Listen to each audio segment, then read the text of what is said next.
سيدنا محمد وعلى آل سيدنا محمد اللهم صل وسلم وبارك عليه.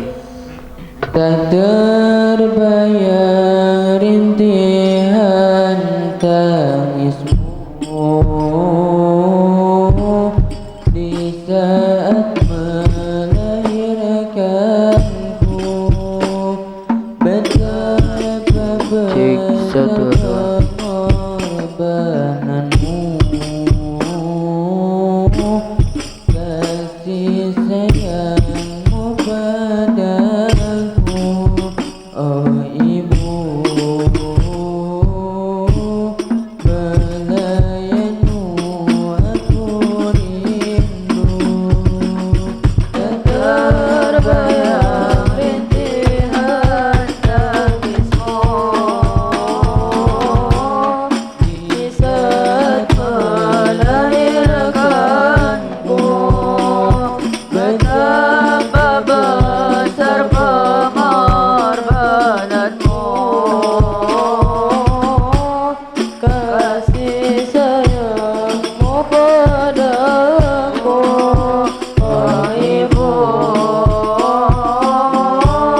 Belayanmu aku rindu, tanpa sengaja aku sering lukai hatimu.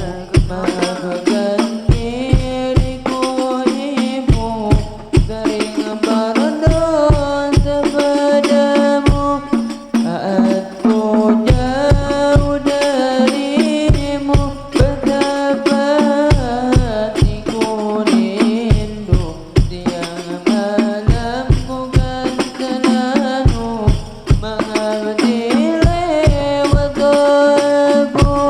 Wahai ibuku tercinta, ku ingin selalu bersama, bukan di dunia saja, tetapi kekal di surga, oh ibu. Belayanmu aku rindu, tak terbayang rintihan tangismu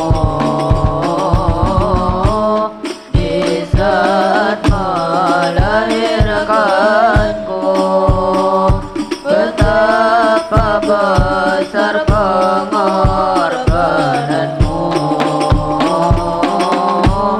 kasih sayangmu padaku, oh ibu.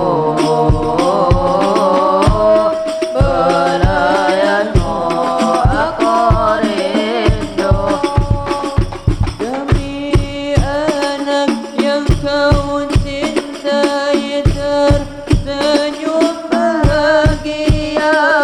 Harta benda bahkan nyawa kau sudi memberikannya.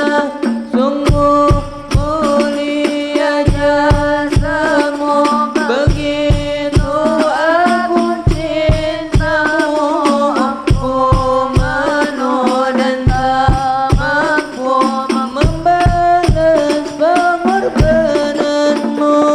Ku hanya bisa berdoa, semoga engkau di sana tetap dalam lindungannya, terhapus segala dosa.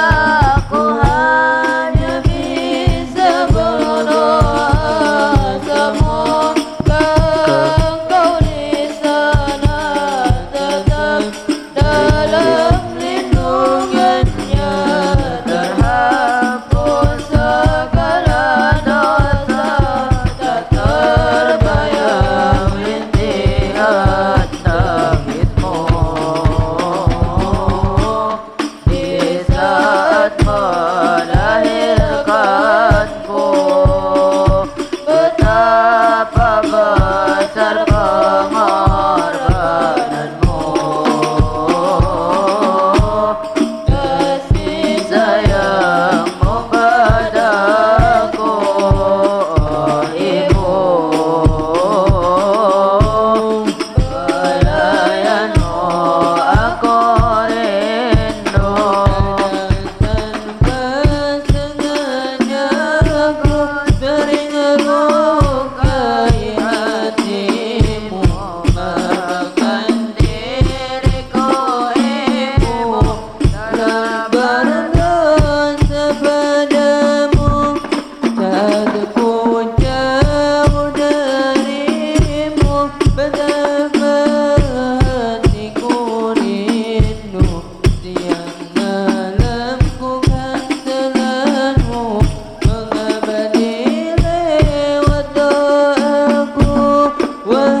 sa pababa